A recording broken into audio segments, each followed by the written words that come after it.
This is the weekly sales meeting for February 15th, 2026. My name is Chris Fleming. You can reach me at chris@cdmediaconsulting.com or go to our website at cdmediaconsulting.com. Today's topic, push through the plateaus.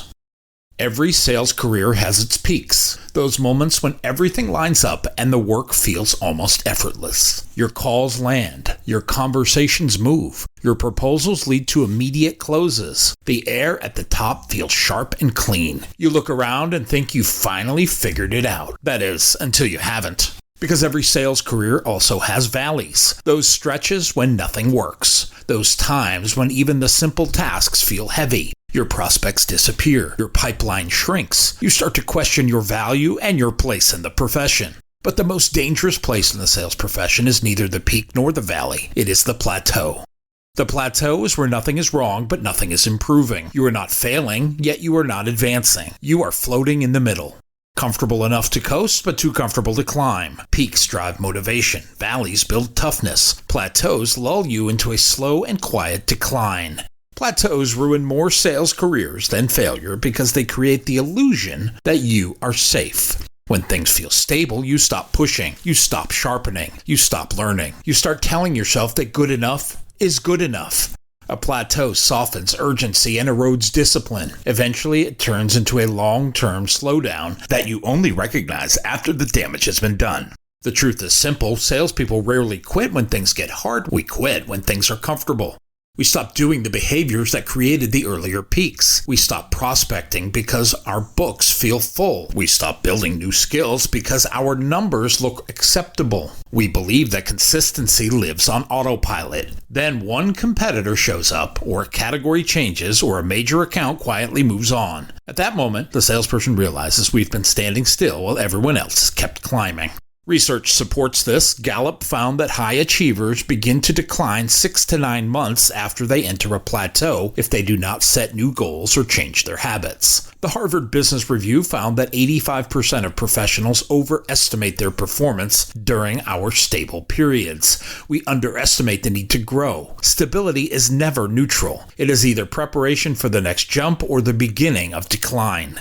There are predictable reasons plateaus form. Success creates comfort. A good month or quarter seduces you into believing the hard part is over. The brain prefers predictability, a tendency psychologists call homeostasis. The mind pushes you towards routine because routine feels safe. Motion is often mistaken for progress. Sellers stay busy with tasks that do not matter and confuse that activity for real growth. Familiarity also dulls curiosity. When you sell the same product to the same market in the same way for too long, routine hardens into stagnation. Finally, the market evolves faster than most sellers do. Buyer behavior shifts roughly every year and a half, according to Edison Research. So a salesperson operating on instincts formed 2 years ago is already behind. History gives us clear examples. Blockbuster was not defeated by Netflix, it was defeated by its own plateau. Executives were comfortable, profitable, and confident. For years, the company leveled off, but no one treated that as a warning. By the time they attempted to innovate, the market had moved on. BlackBerry owned the mobile world until it stopped innovating. It hit a plateau, stayed there too long, and was overtaken by more ambitious companies.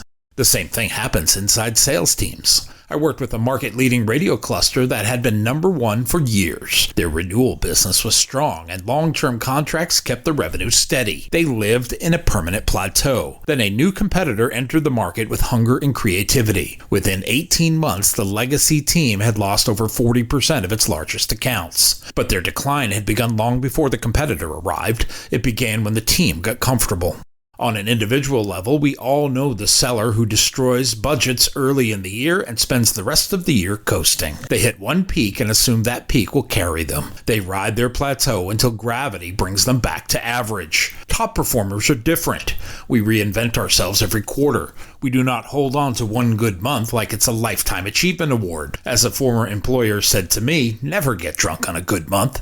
Buyers feel plateaus too. Salesforce reports that 80% of buyers expect sellers to improve every year. Not maintain, but to improve. 65% of buyers say predictable outreach is the biggest turnoff. Predictability is the sound of a plateau. HubSpot found that top sellers refresh their approach every 90 days. Average sellers recycle the same playbook until it stops working. A buyer can sense a plateaued seller long before the seller recognizes they are in one.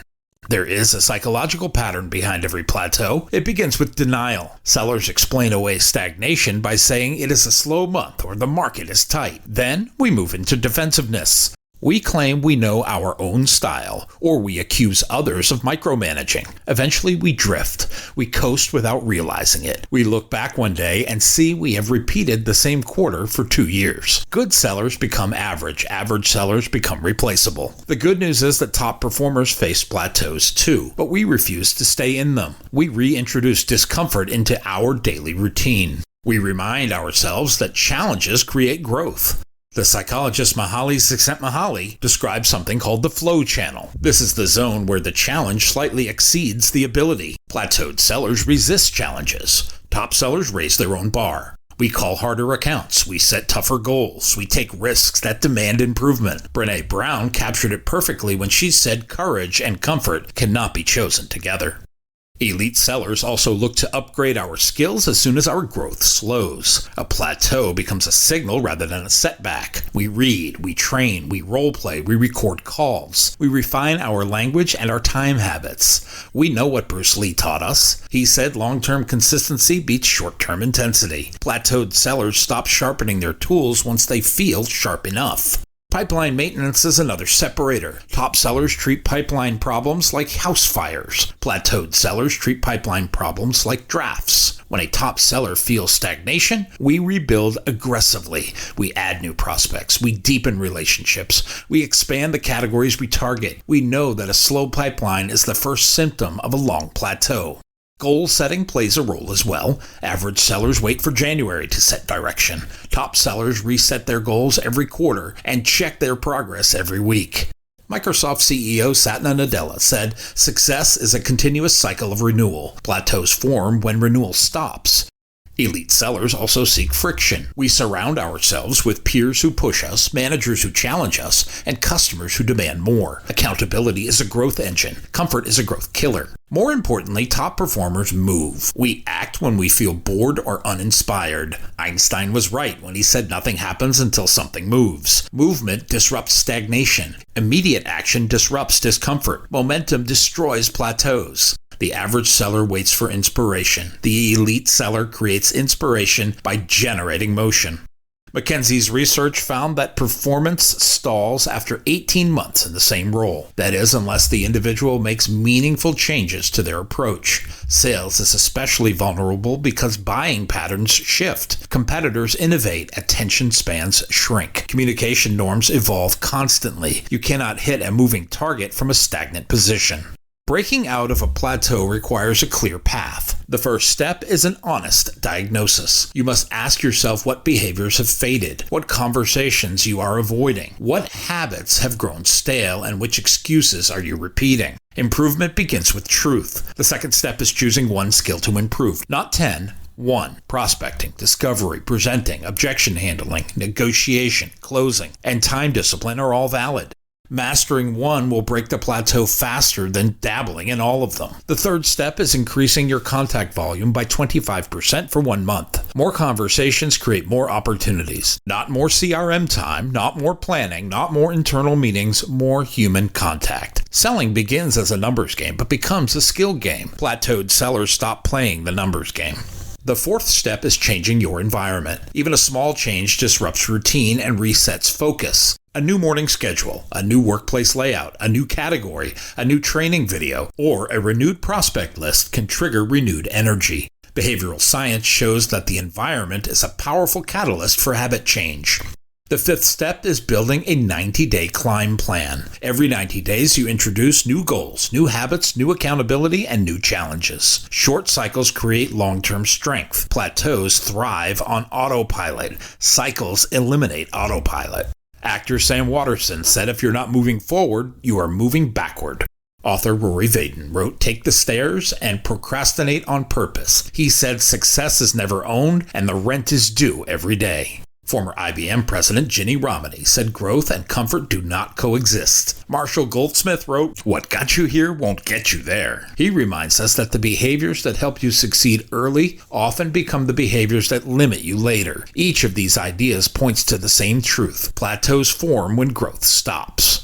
In media sales, this is especially relevant. The industry moves quickly. Advertisers are distracted. Budgets shift faster than ever. Platforms compete aggressively. Business owners demand clarity and measurable outcomes. A seller who operates with the same approach as last year is already behind. Plateaued sellers sound outdated. We pitch features instead of solutions. We emphasize products instead of outcomes. We wait for opportunities instead of creating them. Media sellers who push through plateaus adapt faster. We personalize our approach. We frame the customer's problem with precision. We make confident recommendations that connect business problems to our solutions. If you rely on the same language, the same cadence, or the same comfort zone, you are sitting in a plateau. Plateaus are comfortable places for careers to decline. Breaking through a plateau will make you stronger. It will sharpen your instincts, raise your confidence, and increase your impact. It will make you more valuable to your customers and more dangerous to your competition. Plateaus are part of every career. Staying in them is a choice. The climb is always worth it. Peaks reward your effort. Valleys build your toughness. Plateaus test your discipline. What you do during the flat seasons determine whether you reach the next level or remain where you are. Push now, push often, push with purpose. Push before comfort becomes your ceiling. Your next peak is waiting. It will never come to you. You must climb towards it.